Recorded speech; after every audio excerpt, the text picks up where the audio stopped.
ओडिशार सर्वबृहत घाटी कलिंगा घाटी एवं विपद संकुल अवस्था बादल फटा वर्षा जो गंजाम कंधामाल सीमांत कलिंगा घाटी रे बड़ धरणर भूस्खलन घटी घाटी पाद देशरू प्राय 3 किलोमीटर उपरू बड़ बड़ पत्थर और माटी अतड़ा खसी 157 नंबर जातीय राजपथ को माड़ी बसी फल गंजाम और कंधामाल जिलूर पश्चिम ओडिशा संपूर्ण भाव में विच्छिन्न हो जाए।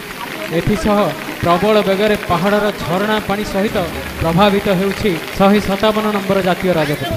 पहाड़ धसीबा देखि रास्तार यातायात करथिबा यात्री माने मध्य भयभीत हो यातायात बंद कर दैछन्ति।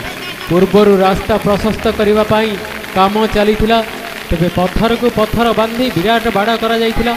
अत्यधिक वर्षा जो से बाड़टी संपूर्ण भाव भूषिड़ी जाइए एवं पहाड़ धसी आसी विशाल विशाल पत्थर खंड एवं माटी अतड़ा रास्ता को अवरोध कर पकई। भूस्खलन में यात्री माने यातायात और प्रभावित होती।